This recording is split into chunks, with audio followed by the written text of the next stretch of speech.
Right now at 7, a brand new apartment building planned in Marin County, but it's getting a lot of pushback because of its location. This is a very bad site for housing. Water, all of it. Opponents say when a severe winter storm hits, you can see exactly why. Plus, major developments in the VTA strike, the late court ruling that's sending striking drivers back to work. Look at this guy right here. What's he doing? Look what he's doing. He's backing up. From illegal U-turns to a 3-car crash, we saw it all today. This Oakland street is considered among the most dangerous in the Bay Area. But with a budget deficit, what can the city do about it? Plus, it has definitely just brought a lot more people to this area. It is the calm before the storm. March Madness is taking over Chase Center, and nearby businesses are getting ready. This is CBS News Bay Area with Juliette Goodrich. Good evening. We begin in Marin County, where a new low-income apartment complex is facing some pushback because of where it's planned. It started out as a 74-unit project along Drake Avenue in Marin City, but the plans changed with the development split into 2 locations, a scaled-down version that will remain at the original location in Marin City, and a second building with 32 units on Shoreline Highway in unincorporated Mill Valley. The problem, this site sits in a FEMA-designated flood zone, and as Suji Nam shows us, that's raising some serious concerns.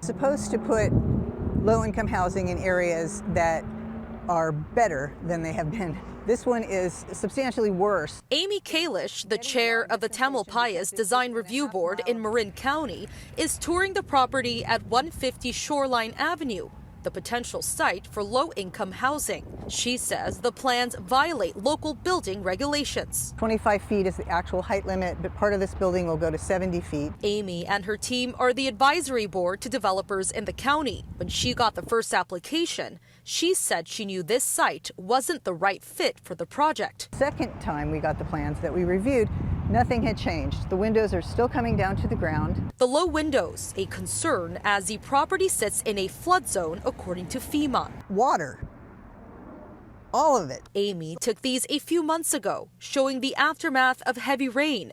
King tides also impact the area. She adds the proposed site is just a walk away from this marshy area, posing safety risks for future residents on this plot of land. The Marin County Community Development Agency supports the plan. Sarah Jones, the director of the agency, says affordability has to be a priority. She adds the site has already been zoned for housing, making the option to split the sites appealing. Get to an outcome that would result in adding the same amount of affordable housing in the southern part of Marin County, but distribute some of it into higher resource areas. Many Mill Valley residents have been outspoken against the project. They cite many of the same concerns as Amy, as well as the potential impact of decreasing property values. San Jose State University professor Kelly Snyder says the property value concerns are unfounded. Zero evidence that constructing high-density housing, medium-density housing, even low-income and subsidized housing has a negative effect on property values. The developer will soon bring their plans to the County Planning Commission. Amy says this plan feels like all or nothing. It is an ultimatum, and it's a terrible ultimatum, because this is a very bad site for housing. Amy adds that the county will most likely approve this new proposal, but she hopes the developer will have an improved architectural plan in place to keep residents safe. We have reached out to the developer but have not heard back. If their proposal is approved by the County Planning Commission, it will then go to the Board of Supervisors for a final decision. A big development today in the VTA strike. A judge has sided with the transit agency ordering drivers back to work. VTA had sued over a no-strike clause in the old contract. The union had argued that clause was void because the contract expired. But the judge ruled the old contract was still valid until a new one was signed. Before the strike, VTA said they gave more than 100,000 rides a day. One rider we spoke to said the judge should have taken more than just the contract into consideration. I could see for a legal standpoint, maybe that's, yes, it's probably black and white where it's transparent, you're supposed to do that. But I think with this economy, it should be considered, they're asking for a fair wage, and I mean, our city wouldn't function without them. VTA says they hope to have service up and running as soon as possible, but they haven't given an exact date. We reached out to the union and have not heard back.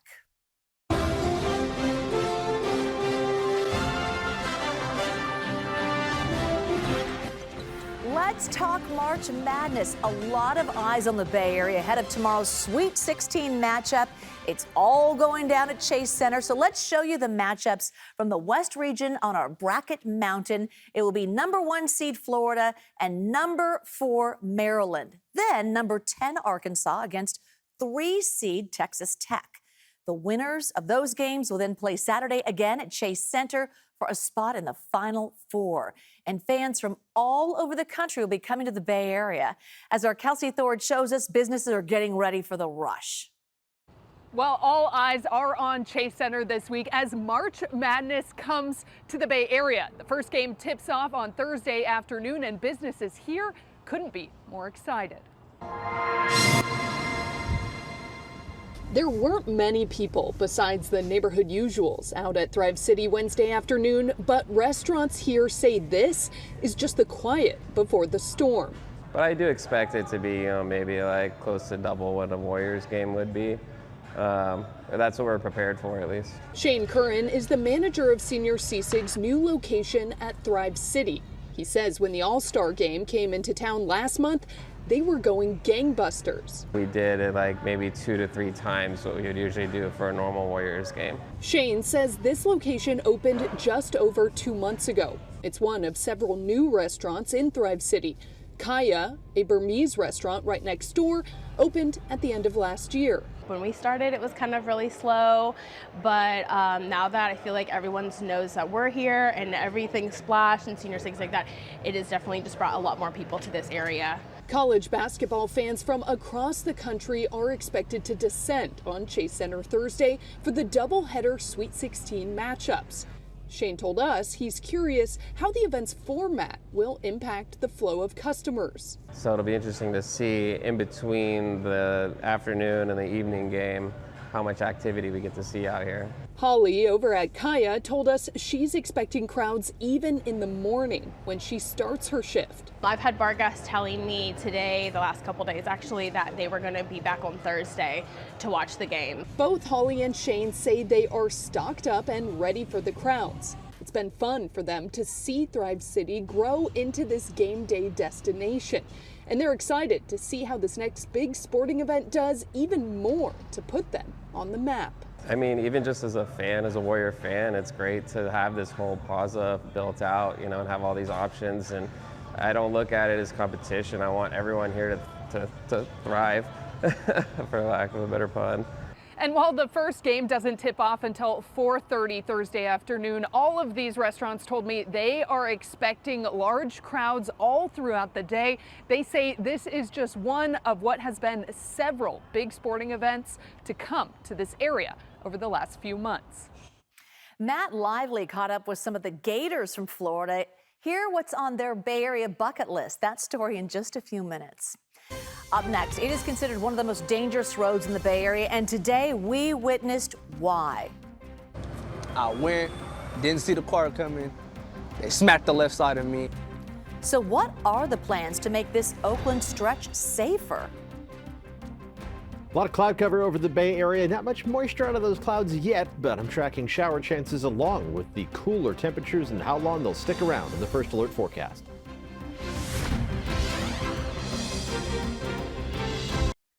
Anyone who's taken a drive on International Boulevard in Oakland has probably seen some extremely dangerous driving. In fact, we came across this crash within the last few hours, and now we've got new numbers to back that up.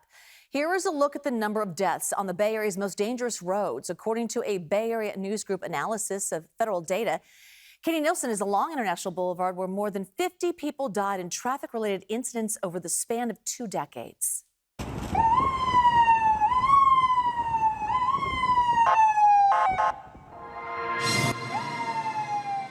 An ambulance screams down International Boulevard after a car ran a red light, broadsiding Keith Warren's sedan.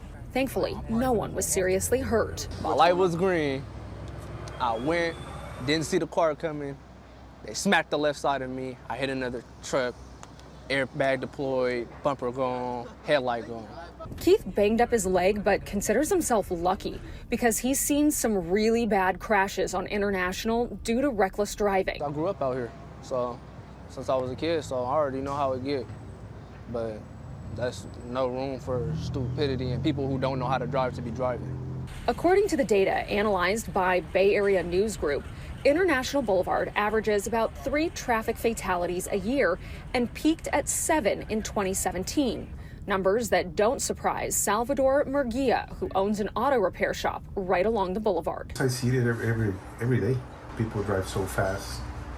It's just scary sometimes. He says it's not uncommon to see cars going 70 miles per hour or more down International, where the speed limit is 25 miles an hour. Oakland City Council member Noel Gallo says he thinks people drive recklessly on International because they feel like they can get away with it.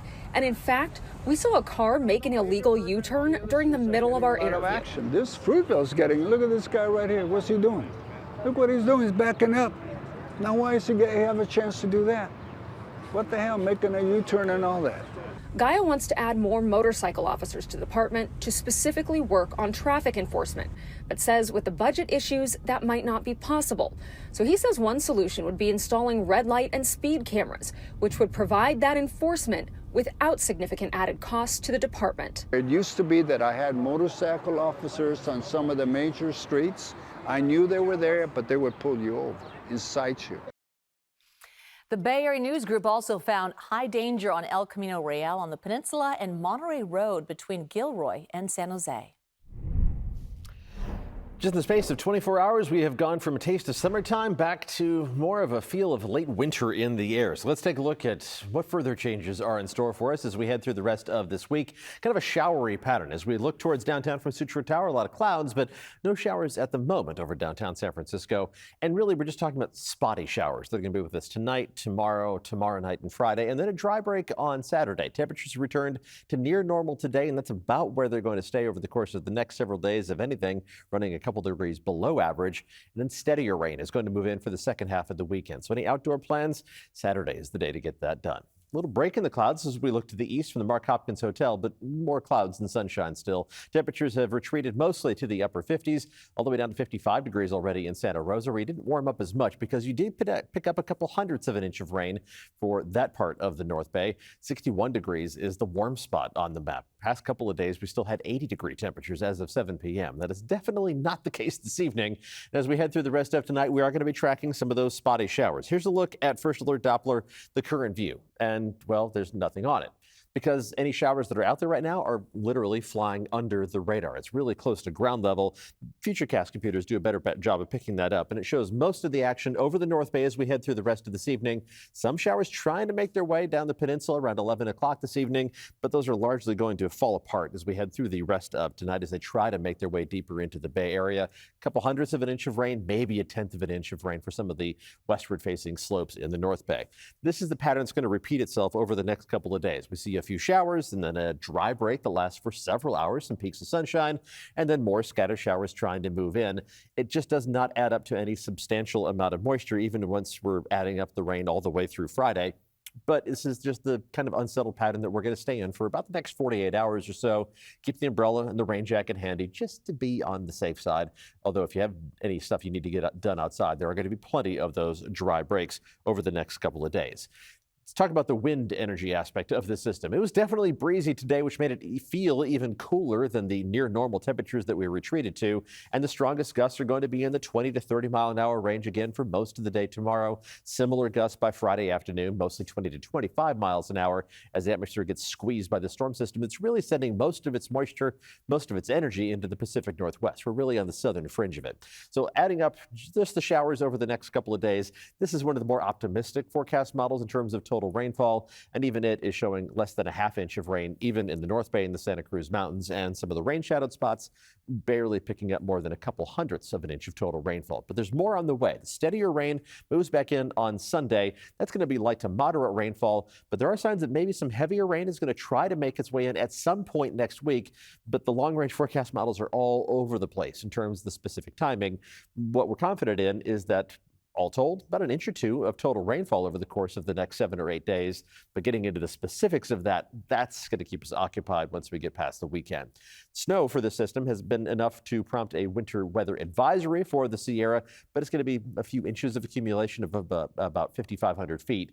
Next week, they're talking about 2 to 4 feet of total snowfall as the more substantial moisture makes its way towards the coast of California. So we have a lot to watch here over the course of the next several days. Here's a look at the 7-day forecast, and we don't have to worry about microclimates with the 7-day forecast this time around. This is the forecast for everybody. Temperatures staying in the lower half of the 60s. For the coast, it would be the upper 50s, but pretty much everybody evens out. Showers the next couple of days. One day of a mix of clouds and sunshine and dry weather Saturday, and then we're just seeing rain in the forecast tubes here Sunday, Monday, Tuesday, and Wednesday. It makes you think it's going to be a 4-day stretch of wet weather. Well, it's going to be unsettled, but there are going to be breaks in between the waves of rainfall that come our way for the first half of next week. Again, it's the timing of those specific waves of rain, something that we'll have to watch for while we are inspired by Juliette Goodrich. Oh, good segue. All right, Paul, thank you. Yeah, it was a special celebration in San Francisco for Women's History Month. Oh, my. I was amongst the 2025 honorees recognized for inspiring women across the Bay Area. This year's theme, shining a spotlight on those who are rolling up their sleeves and getting the work done. Other honorees included Jennifer Siebel Newsom, Brooke Jenkins, and Jackie Spear, just to name a few. There's Brooke Jenkins. The San Francisco Examiner and Nob Hill Gazette held the luncheon, and the honorees were all introduced on stage by another member of the KPIX family, Elizabeth Cook, who emceed the event. Great day. Thank you so much. All right, let's move on. Coming up, Florida basketball is getting ready for the Sweet 16, but also managed to do a little sightseeing in San Francisco. This is the Northern California Honda dealers Madness Minute. The University of Florida has made themselves at home here in the Bay Area for the Sweet 16, and luckily for them, they have a guy who knows his way around. Just landing in San Francisco yesterday and, just kind of driving back through the city, I had to pinch myself a little bit. Todd Golden has been serving as the Gators coach and tour guide this week. It's an experience that a lot of these guys haven't had. Being able to come all the way west and be in a great city like San Francisco. We actually went down to Chrissy Field and saw the bridge this morning. That was pretty sick to see, and got to walk around a little bit on the beach and stuff there, right around it. It's a lot bigger than I thought it was going to be. Just going, we went out and walked near it this morning, and it was huge. If there's one thing that you could do other than play basketball while you're in this city, what would it be? Probably go to the place that used to be a jail. What's it called? Alcatraz. Yeah, Alcatraz. I'll go to Alcatraz. I want to go visit Alcatraz. I've always thought that was a pretty cool, I've been a history nerd my entire life, so being able to see all the history there, it'd be really cool to go see it. Florida's sightseeing tour also included a stop and practice Tuesday night at USF, a place Golden called home for 6 seasons. How does that compare to the O-Dome? It's a little small, but it was nice out there. I mean, it's a little bit smaller, but the view from there is beautiful. You can see the entire skyline. Maybe there will be time for a field trip to Moraga so the Gators can learn about Golden's playing days at St. Mary's. I think he tried to stay away from talking about his playing days a little bit just because how much we joke around. So. Did you know that when he left, he was actually the all-time St. Mary's leader in one specific stat? I did not. If you had to guess which stat, what would you think? Oh, he doesn't seem like he's too good at defense, so I'm gonna go. He's a good shooter. Probably three-pointers made. Any guess? Turnovers. Turnovers? Yeah. Free throw percentage. What? That doesn't surprise me. He's a sniper, so as expected. There's not that many highlights, but we could, the free throw percentage is one. I have one game to pull back on my senior year when we played Gonzaga. I went 6 for 6 from 3, and we won that game in overtime. When I feel like I have to keep them in check, sometimes I'll shoot against them and see if I can still beat them. But other than that, I can't move it all anymore. It's always nice to show everyone around the old stomping grounds. Right. Here's my question to you. You have family coming in town. Yes. You get to go to one Bay Area landmark or a restaurant. Where are you taking them? I'm taking them to Alcatraz. Best tour in town. It is. It's booked up. It's hard to get a reservation there. It is, yeah. All right. And a room. Hopefully not a life sentence. All right, yes. Oh, good one. Okay, coming up. A new sports team coming to Oakland at the former home of the A's. Details next.